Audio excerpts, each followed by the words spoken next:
पिछले एपिसोड में हमने देखा था कि ओल्ड मैन ने वांग को बायोसेट में लेकर आ गया था। वहां आने के बाद उसने वहां के जो अच्छे अच्छे एल्डर थे, जो पावरफुल थे, उन सभी का आर्टिस्टिक कंसेप्शन दिखाया होता है ताकि उसकी मदद से वांग यहाँ पर खुद का भी आर्टिस्टिक कंसेप्शन बनाना सीख जाए। लेकिन अभी तक के वांग उसे सीख नहीं पाया था और करीब 20 साल के आसपास और ज्यादा गुजर जाते हैं। वांग बिल्कुल अब वहाँ पर बूढ़ा हो चुका था। ऐसे ही एक दिन उसके पास एक बंदा आ जाता है जिसका नाम लीफू था। वो वहाँ पर आकर वांग से पंगा लेता है। वांग की जो सोल थी उसने वहाँ पर उसे भगा दिया था, लेकिन इससे वो बंदा भड़क जाता है और अपने मास्टर को इसकी शिकायत कर देता है, जिस वजह से उसका मास्टर वू टाई अब वांग से मिलने के लिए तैयार था। जिसके बाद यहाँ से ये एपिसोड शुरू होता है। तो इस एपिसोड की शुरुआत में लीफू अपने मास्टर वू टाई से कहता है कि मास्टर मेरी ना कल्टीवेशन पावर को उस बंदे ने डिस्ट्रॉय कर दिया। अब मैं यहाँ पर ढंग से अपनी कल्टीवेशन पावर का भी नहीं इस्तेमाल कर पा रहा। मुझे बदला चाहिए, आपको मेरा बदला उससे लेना पड़ेगा। वू टाई वहाँ पर अपनी पावर का इस्तेमाल करते हुए एक डीमन स्कल की पावर को लीफू के अंदर डाल देता है, जिस वजह से उसकी पावर जितनी भी डिस्ट्रॉय हुई थी वो सभी कुछ टाइम के अंदर रिकवर हो जाएगी। वू टाई वहाँ पर लीफू से कहता, देखो तुम मुझे यहाँ पर ना हर एक बात को डिटेल में बताओ कि असल में तुम्हारे साथ क्या हुआ, उसके बाद ही मैं सोचूंगा कि आगे क्या करना है। वो हर चीज डिटेल में बताना शुरू कर दिया कि मैं मिस्टर जू के पीछे पड़ा हुआ था, लेकिन वो मिस्टर जू किसी बूढ़े आदमी के पास गया उससे मदद मांगने के लिए। इस वजह से वो बूढ़े आदमी के पास किसी तरह की पावरफुल सोल थी, वो उसने उस सोल को बाहर निकाला और उस सोल ने मेरे अटैक को डिस्ट्रॉय कर दिया, साथ ही मुझ पे हमला भी कर दिया। इसी वजह से मैं इंजर्ड हो गया था। मुझे लगता है वो ओल्ड मैन ना कोई पावरफुल कल्टीवेटर है जो अपनी पहचान छुपा कर रह रहा है। ये सुनकर वू टाई कहता है, क्या तुम सच कह रहे हो? अपनी आंखों से तुमने उस बंदे को देखा है? लीफू कहता है, हाँ मास्टर बिल्कुल मैं सच कह रहा हूँ। वो बंदा ना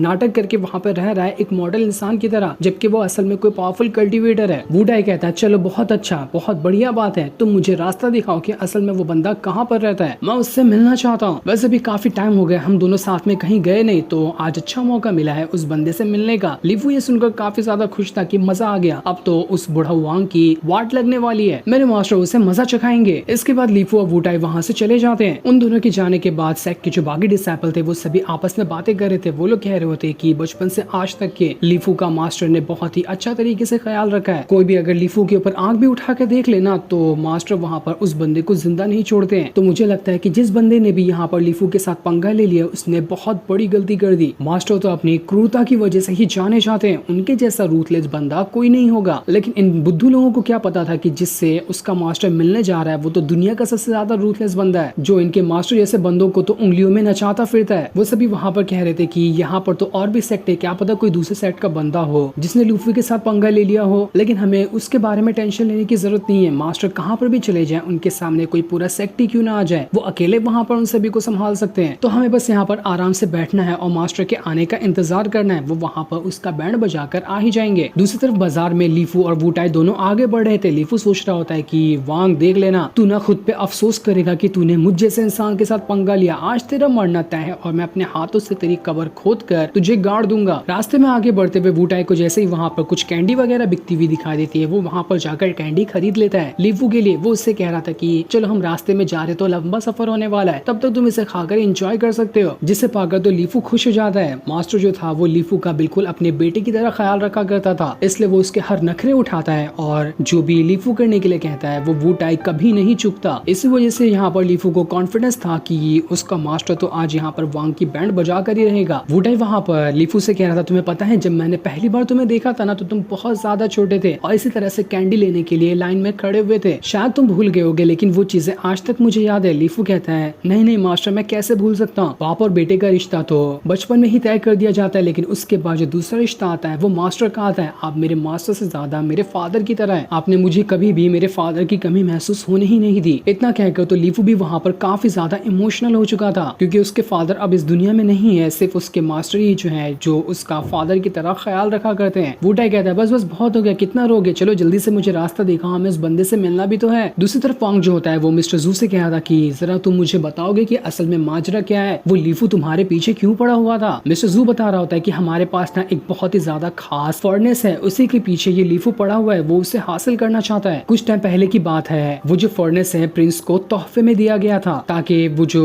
प्रिंस है अपने नेबरिंग कंट्री के सपोर्ट में आ जाए, वो उनका साथ दे कभी भी अगर आगे चलकर कुछ पंगा वगैरह होता है तो। इसी रिलेशनशिप को आगे बढ़ाने के लिए ना दूसरे सेक्ट ने तोहफे के तौर पर हमारे प्रिंस को वो फर्नेस दिया था। वो फर्नेस बहुत ही ज्यादा कीमती था, जिस फर्नेस को प्रिंस अपनी जान से भी ज्यादा प्यार करते थे। वो उसे छुपा कर रखा करते थे ताकि कोई भी उनसे वो चुरा ना ले। लेकिन न जाने किस तरह से वू टाई को इसकी खबर लग गई और उसे पता चल गया कि वो फर्नेस प्रिंस के पास मौजूद है, इसलिए वो अपने पूरे सेट को उठाकर लाया और महल के ऊपर हमला करना उसने शुरू कर दिया ताकि वहां से वो फर्नेस चुरा सके। ऐसी मुसीबत को घड़ी को देखकर प्रिंस के खुद के जो साथी थे उन्होंने भी उनके साथ गद्दारी कर दी। उन्हें पता चल चुका था कि इस खतरे के टाइम पे कोई भी महल को नहीं बचा सकता, तो वो लोग भी महल का साथ देकर अपनी जान नहीं गंवाना चाहते थे। इस वजह से प्रिंस पूरी तरह से अकेले पड़ गए। इसलिए मैं भी वहां से निकलकर भाग गया था ताकि आपके पास आऊं और आपसे मदद मांग सकूं। हो सकता है कि आप इस मामले में हमारी मदद कर दें। वांग कहता है देखो अभी यहाँ पर ना मेरे पास और भी बहुत सारे काम है, मैं किसी और के मैटर में इस तरह से बिल्कुल भी नहीं पढ़ना चाहता, इसलिए तुम यहाँ से जा सकते हो, दरवाजा उस तरफ है। मिस्टर जू तो वहाँ पर वांग के सामने गिड़गिड़ाना शुरू कर देता है कि नहीं सीनियर, मुझे आपकी मदद चाहिए, मुझे पता है कि आप मदद करेंगे ना तो सारा मामला सॉल्व हो सकता है। तभी वांग को ऐसा महसूस होता है कि आसपास कोई है जो उसके घर की तरफ ही बढ़ रहा है, इसलिए वो जू से कहता है कि रुक जाओ वहीं पर, अभी कहीं नहीं जाना। और उसका शक बिल्कुल सही था क्योंकि बाहर वू टाई और लीफू दोनों आ चुके थे जो यहाँ पर वांग के घर पर ही आ रहे होते हैं। लीफू दरवाजा तोड़कर अंदर घुस जाता है और अपने मास्टर से कहता है कि मास्टर देखो यही बूढ़ा आदमी है, इसने मुझ पे हमला किया था। वू टाई जैसे ही कमरे के अंदर आता है उससे वहाँ पर अजीब सही ऑरा महसूस होता है क्योंकि ये ऑरा वहाँ पर जितनी भी वांग ने मूर्तियों को बना कर रखा था उसके अंदर से निकल रहा था। उस ऑरा को महसूस करते साथ ही यहाँ पर वू टाई एकदम ज्यादा हैरान रह जाता है कि आखिर ये किस तरह का ऑरा है। वांग की बनाई हुई हर एक मूर्तियों को वहाँ पर वो देखकर एकदम ज्यादा आश्चर्यचकित हो रहा था, इसलिए वो यहाँ पर अपना सारा गुस्सा शांत करता है और बड़े आराम से वांग के सामने वाली कुर्सी पे आकर बैठ जाता है। वो वांग से कहता है कि मेरे साथी कल्टीवेटर, क्या तुम मेरे साथ शराब पीना पसंद करोगे? ये सुनकर तो लीफू भी हैरान रह चुका था कि अरे बाप रे, मेरे मास्टर तो यहाँ पर इस वांग के साथ फाइट करने के लिए आए थे ना, ये तो यहाँ पर इसके साथ शराब पीने का ऑफर दे रहे हैं, इनका गुस्सा कहाँ चला गया? वांग भी यहाँ पर वू टाई के साथ बात करने के लिए तैयार हो जाता है ताकि देख सके कि असल में यहाँ पर ये वू टाई चाहता क्या है। वो शराब जो वांग ने उसे ऑफर की थी वो उसे बहुत ज्यादा पसंद आ जाती है। वांग कहता है अगर तुम्हें चाहिए तो मैं इस शराब का पूरा एक पॉट तुम्हें दे सकता हूँ, जिस पर वू टाई कहता है मैं यहाँ पर शराब की बात नहीं कर रहा था, मैं तो तुम्हारे कल्टीवेशन पावर की बात कर रहा था। तुम्हारा जो कल्टीवेशन रेलम है ना वो मुझसे ज्यादा हाई है, लेकिन तुमने खुद को बिल्कुल परफेक्ट तरह से एक मॉडल इंसान में ढाल लिया है। वाह, बहुत बढ़िया, कमाल की तुम प्रैक्टिस कर रहे हो। वांग कहता है क्या मैं तुम्हें देखकर तुम्हारी कल्टीवेशन पावर को नहीं जान सकता क्या? मैं खुद तुम्हारे बारे में जान चुका हूँ कि तुम भी खुद को एक मॉडल इंसान में ढाले हुए हो ताकि तुम भी अपना transformation of god level break through कर सको। वू टाई कहता है हाँ तुम बिल्कुल सही कह रहे हो, मैंने यहाँ तक कि ये भी सुना है कि जितने साल हम दोनों ने यहाँ पर मॉडल इंसान बन के गुजार दिए ना, इतने साल में कई लोगों ने अपना transformation of god level break through किया है, तो क्यों ना हम यहाँ पर एक कॉम्पिटिशन लड़ाएं और देखते हैं कि कौन पहले यहाँ पर ट्रांसफॉर्मेशन ऑफ गॉड लेवल को ब्रेक थ्रू करता है। इसके बाद वू टाई वहाँ पर वांग को अपने स्पिरिचुअल वर्ल्ड के अंदर ले चले जाता है। वहाँ पर आने के बाद वांग उससे कहता है कि तुम्हारी कल्टीवेशन पावर तो अच्छी है, लेकिन कल्टीवेशन में ना कभी भी रेसिंग नहीं लगाई जाती, इससे तुम्हारी तो नहीं बल्कि मेरी बॉडी को नुकसान होगा और मेरी इतने सालों की मेहनत यहाँ पर बर्बाद भी जा सकती है, इसलिए मैं यहाँ पर किसी तरह की रेस लगाने के लिए नहीं बैठा हुआ हूँ। वू टाई वहाँ पर कह रहा था तुम्हारी बातों से तो मैं बिल्कुल इम्प्रेस हो गया, तुम्हारा कॉन्फिडेंस देख के लगता है ना कि करीब 100 साल के अंदर तुम यहाँ पर अपना transformation of god level break through करके एक गॉड बन जाओगे, इसलिए मैं यहाँ पर तुम्हें आज ही से ना कॉन्ग्रेचुलेशन करता हूँ एडवांस में। वांग का और वू टाई का ऑरा का जो प्रेशर था वो दोनों स्पिरिचुअल वर्ल्ड के अंदर आपस में टकरा रहा होता है, दोनों का स्पिरिचुअल ऑरा बिल्कुल परफेक्ट एक ही लेवल का लग रहा था। वांग यहाँ पर कह रहा था मुझे ये तो नहीं पता कि 100 साल के अंदर मैं ट्रांसफॉर्मेशन ऑफ गॉड लेवल को ब्रेक थ्रू करूंगा या नहीं करूंगा, लेकिन हाँ जहाँ तक कि मुझे लगता है ना कि 100 साल के अंदर तुम्हारा जो डिसाइपल है लीफू वो मर जाएगा, ये मैं आज ही से अपनी आंखों से देख पा रहा हूँ। ये सुनकर वू टाई को इतना ज्यादा गुस्सा आया था कि वो अपनी स्पिरिचुअल पावर को काफी ज्यादा बढ़ा देता है। ऐसा लग रहा था कि वो यहाँ पर वांग से फाइट करना शुरू कर देगा। वांग की पूरी दुकान ही वहाँ पर एकदम ज्यादा हिल जाती है उसके स्पिरिचुअल ऑरा से। लीफू और मिस्टर जू देखकर ये एकदम हैरान रह चुके थे कि बाप रे, वांग ने यहाँ पर क्या कह दिया इस वू टाई को, ये तो बहुत ही ज्यादा गुस्सा हो चुका है। इसकी बॉडी गुस्सा नहीं दिखा रही लेकिन इसका माइंड एकदम ज्यादा भड़क चुका है। वू टाई बहुत ज्यादा गुस्से में था और उसके बाद वो लीफू के साथ बिताए पलों को याद कर रहा होता है कि नहीं, ऐसा कुछ नहीं हो सकता, मैंने वो लीफू को अपने बच्चे की तरह पाला है तो मैं उसे इतनी आसानी से तो नहीं मरने दे सकता। मैंने उसे लड़ाई करना सिखाया, मैंने उसे लोगों को मारना सिखाया, मैंने उसे कल्टीवेशन सिखाई, हर एक चीज उसे सिखाई है, यहाँ तक कि आर्टिस्टिक कंसेप्शन बनाना भी मैंने उसे सिखाया है। वांग यहाँ पर सोच रहा था कि न जाने यहाँ पर ये वू टाई क्या फैसला लेने वाला है, लेकिन ऐसा लग रहा है कि जो ये वू टाई आर्टिस्टिक कंसेप्शन को सीखना चाहता है उसे सीखना इतना इजी नहीं होगा। ये लीफू ही जो है वो उसके रास्ते का कांटा बनेगा क्योंकि लव और एंगर दोनों इसके कल्टीवेशन पावर को रोकने की कोशिश करेंगे। तो जहाँ तक कि मुझे लग रहा है कि आगे चलकर ना ये वू टाई खुद ही अपने हाथों से लीफू की जान ले लेगा ताकि ट्रांसफॉर्मेशन ऑफ गॉड लेवल को ब्रेक थ्रू कर सके। इसी वजह से मैं महसूस कर पा रहा हूँ कि 100 साल के अंदर ही यहाँ पर ये लीफू मरने वाला है। वू टाई वहाँ पर कह रहा था कि देखो अभी इतना लंबा तो मैंने नहीं सोचा, लेकिन हाँ क्यों ना हम हाल फिलहाल की ही डील बना लेते कि कौन यहाँ पर जितनी जल्दी अपना ब्रेक थ्रू कर सकता है। लेकिन वांग अभी भी उसके किसी भी सवाल का जवाब नहीं देता, बस वो अपने मन के अंदर सोच सोच रहा था कि आखिर ये वूटाई किस तरह का बंदा है, आखिर क्या सोच के इसने मुझे ये ऑफर दिया होगा और इसका प्लान क्या हो सकता है। वूटाई यहाँ पर काफी ज्यादा गुस्सा तो हो चुका था, लेकिन वो भी वहाँ पर वांग को कुछ नहीं कहता। बस वो वहाँ पर मिस्टर जू से कह रहा होता है, देखो 3 दिन के अंदर किसी को भेज देना मेरे सेट के अंदर, मैं वहाँ पर मैटर सॉल्व करना चाहता हूँ उसी फर्नेस का जिसे हमने लेने की कोशिश की है। 3 दिन से ज्यादा का टाइम तुम्हारे पास नहीं है। और इतना कहने के बाद वूटाई वहाँ से चला जाता है। जो सीन दिखाते ही ये एपिसोड यहीं पर एंड हो जाता है।